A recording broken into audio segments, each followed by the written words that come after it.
Welcome to the Commander Crew, a Magic the Gathering Commander YouTube channel where we ask the question, who's your commander? We want to thank you for watching our videos.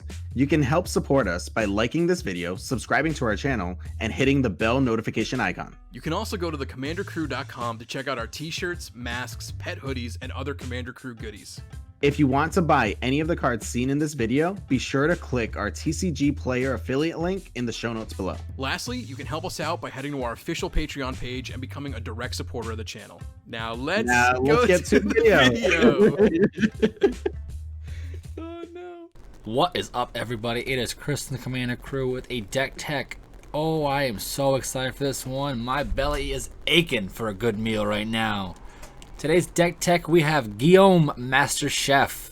Yes, we are going basically, as you could say, food tribal. I think you could go with food tribal. When I first saw Gyome, I got super excited. I love playing aristocrats, so my first thought with Golgari is to go straight to an aristocrat build, but I was like, nah, forget that. We're going food tribal. Gyome Master Chef is a 5/3 Troll Warlock for 2 black-green with Trample. At the beginning of your end step, create a number of food tokens equal to the number of non-token creatures you had enter the battlefield on your control this turn. You may pay 1 generic, sacrifice a food, target creature gains indestructible until end of turn, and then you tap it.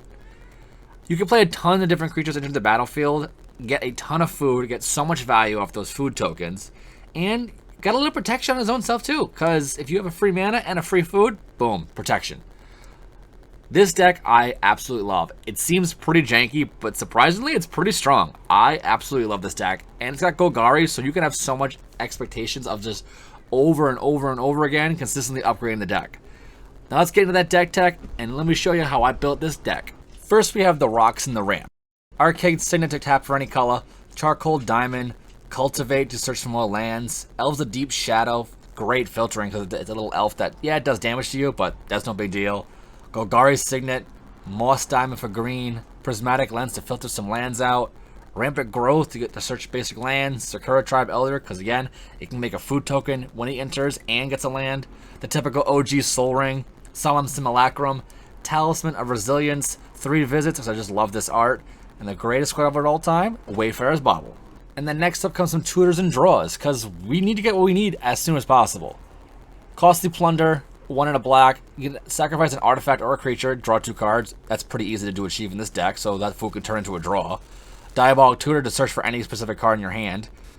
God Eternal Bantu, 3 black for a 5/6 menace. Zombie God, when it enters you can sacrifice any number of other permanents and draw that many cards. You can potentially turn all your food into a draw card. That's pretty insanely epic.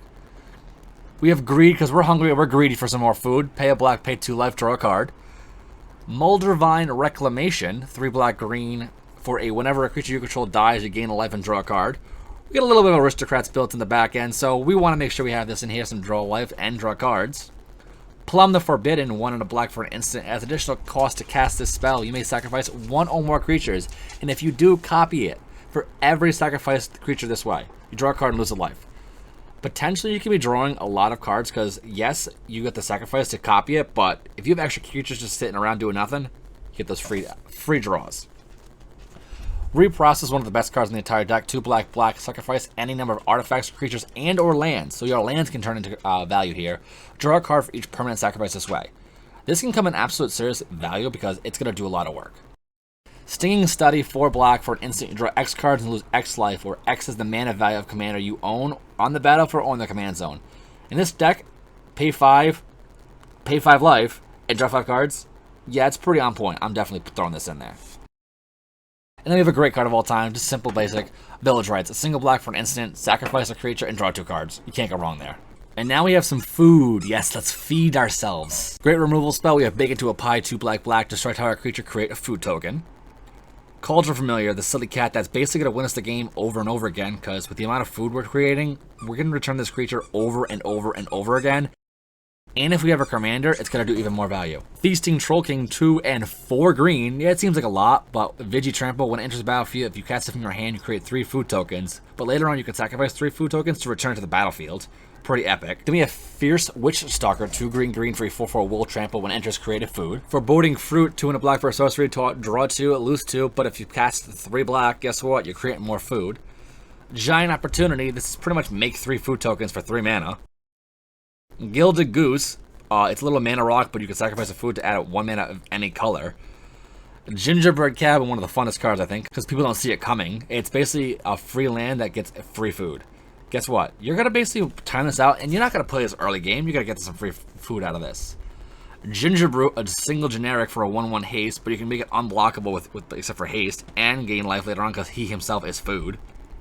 Gluttonous Troll, 2 black-green for a 3/3. When it enters, you create a food token for the number of opponents, so that's 3 food right there.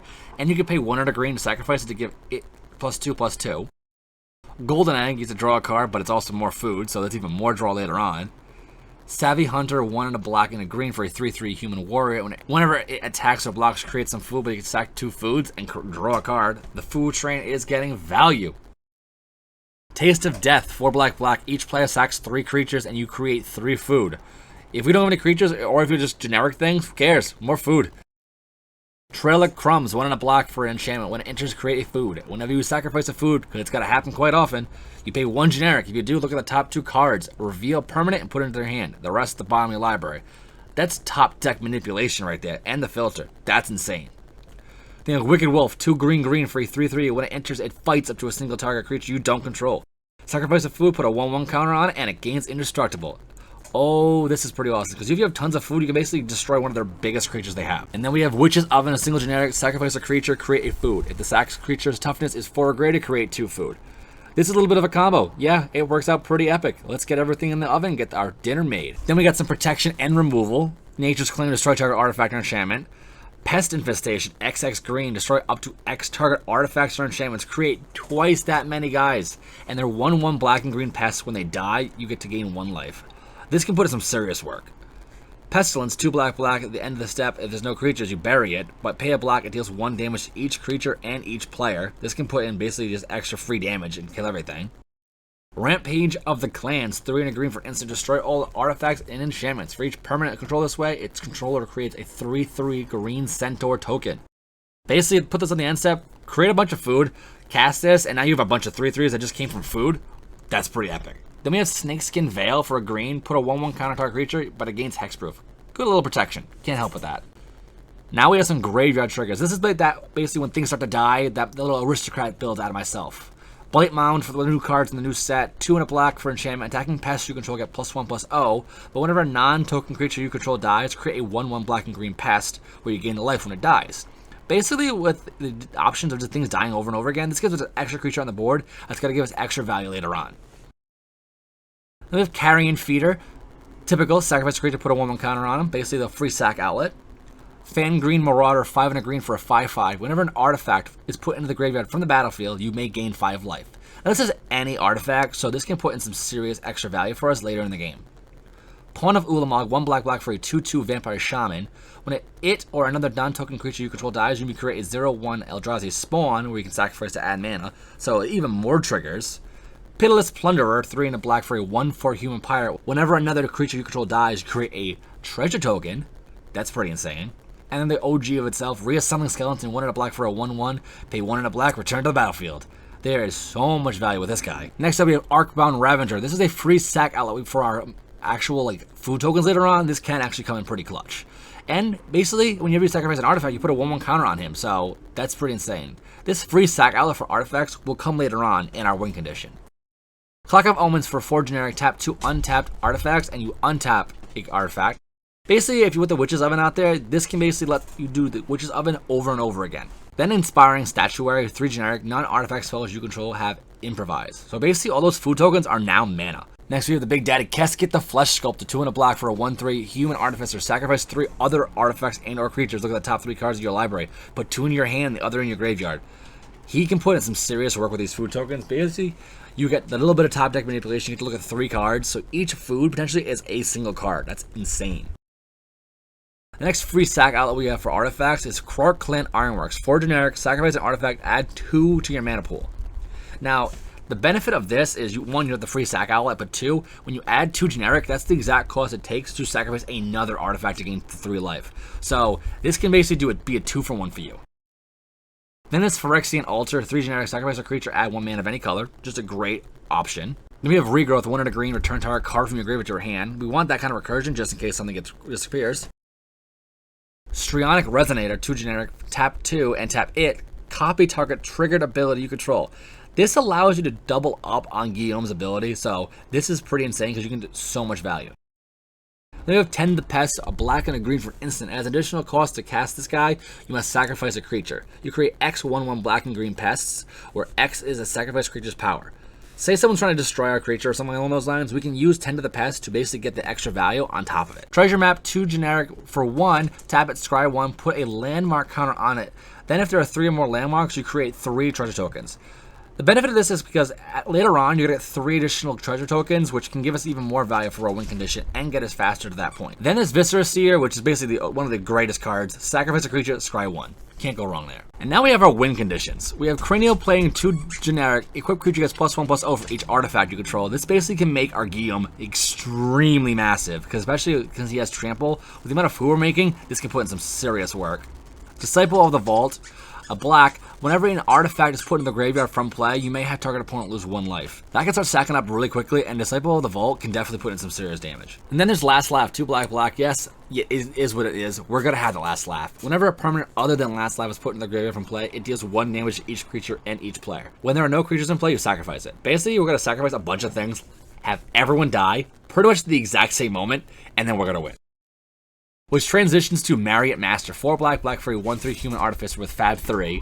When it enters, you can put up to 3 1/1 counters on him. Whenever an artifact you control is put into the graveyard from the battlefield, target opponent loses life equal to Marionette Master's power. So if it enters, even if you have to basically make the 3 1/1s instead of doing the 3 power, 1 damage over and over and over again can definitely stack up. Then there's Nadier's Nightblade, 2 and a black for a 1/3 elf warrior. Whenever a token you control leaves the battlefield, each opponent loses 1 life and you gain 1 life. There's going to be a lot of tokens, whether it be food or the pests or even the servos or anything along those lines in this deck. Nadier's Nightblade is going to put in some serious damage to all of our opponents and make sure we can make these stay on the board fast enough so we can win. And then lastly, there's the lands. Blade of Woodland for some more searching, Command Tower to filter the mana, Darkborn Pathway, which has that back end, you can make it green, the Exotic Orchard, bunch of forests, Foul Orchard, Rot Farm, Haunted Fengrab to return a creature at random. Now, there won't be many creatures in the graveyard, so this can definitely help out for almost a single target return. Jungle Hollow, Landwar Waste, Myriad Landscape, Radiant Fountain, because that extra 2 life can come in clutch. Spire of Industry, a great card because you can tap for any, because we're definitely going to have an artifact. Bunch of Swamps, Tainted Wood, Tectonic Edge, because you need to have a little bit of actual like land destruction. Temple of Milady, I love saying Temple of Milady. Witch's Cottage to return a creature to the top of the graveyard. And Woodland Chasm, because having extra things to tap for 2 different colors definitely comes in clutch. And that's my deck tech on Gyome Master Chef. Oh, I think this deck's so awesome. I've played it a bunch of times, and he's really, really epic. He's done some serious work, and I'm pretty amazed. Like, obviously, black-green together is just a great combination of cards, so already by default, you're getting a good baseline, and there's so many different things that are out there already for aristocrats and for actual artifact builds. It just combines the 2 together, and it puts in so much damage to all our opponents. There is a serious amount of value in this deck, and this is just a baseline deck. This deck only costs $196. There is so much room for improvement on this thing that you can just keep going and basically make the deck super, super powerful. I'm definitely stoked about Master Chef. I'm glad I've got to play it so far, even on stream and with my friends. It's awesome. I would definitely look into it because it's definitely worth it. My name is Chris and the Commander Crew. Thanks for watching my deck tech on Gyome Master Chef. Let me know about your opinions in the comments down below because I'd love to hear of it. Did you go a black-green aristocrat or you do a straight food tribal? I'd love to hear. And please remember to hit that bell notification for future videos. Hit the sub button because it definitely helps out because not everyone is subscribed who watches our videos. And actually just like the video because it means a lot to me. Again, my name is Chris and the Commander Crew. Thanks for watching. Peace.